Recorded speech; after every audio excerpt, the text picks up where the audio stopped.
तहाँ जाए देखी बन शोभा, गुंजत चंद्र के मधुलोभा। पवन पुत्र धीर बुद्धि वीर हनुमान जी उसको मारकर समुद्र के पार गए।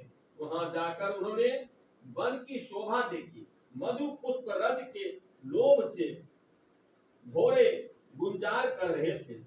नाना तरु फल फूल सुहाए, खग मृग बेंद देखी मन भाए। सेल विशाल देखी एक आगे, तापर धाय चढ़ऊ भय त्यागे। अनेकों प्रकार के वृक्ष फल फूलों से शोभित है। पक्षी और पशुओं के समूह को देखकर तो वे मन में बहुत ही प्रसन्न हुए।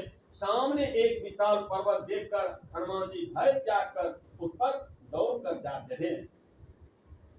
उमा न कछु कपि के अधिकाए, प्रभु प्रताप जो काल ही खाए। गिरि पर चढ़ी लंका ते ही देखी, कहीं न जाए अति दूर विशेषी। शिव जी कहते हैं, हे उमा, इसमें वानर हनुमान की कुछ बड़ाई नहीं है। यह प्रभु का प्रताप है जो काल को भी खा जाता है। पर्वत पर चढ़कर उन्होंने लंका देखी, बहुत ही बड़ा किला है, कुछ कहा नहीं जाता। अति उतंग जल निधि चहुपासा, कनक कोट कर परम प्रकाशा। वह अत्यंत ऊंचा है, उसके चारों ओर समुद्र है, सोने के परकोटे चाहा दीवारी के परम प्रकाश हो रही है। कनन कोट विचित्र मणिकृत सुंदरायन साधना, चहुहठ हट सुवित विधि चारु पुर बहु विधि बाना। गजबाजिका चरनि कर पद चर तब रुखनि को गने, बहुरूपनि चर जूथ अति बल सेन बरतन नेहि बने। विचित्र मणियों से जरा हुआ सोने का परकोटा है, उसके अंदर बहुत से सुंदर सुंदर घर हैं। चौराहे, बाजार, सुंदर मार्ग और गलियां हैं। सुंदर नगर बहुत प्रकार से सजा हुआ है। हाथी, घोड़े, खच्चरों के समूह तथा पैदल और रथों के समूहों को कौन गिन सकता है। अनेक रूपों के राक्षसों के दल हैं, उनकी अत्यंत बलवती सेना वर्णन करते नहीं बनती।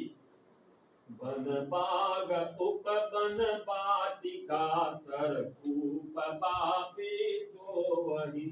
नर नाग सुर गंधर्व कन्या, रूप मणि मन मोमहि।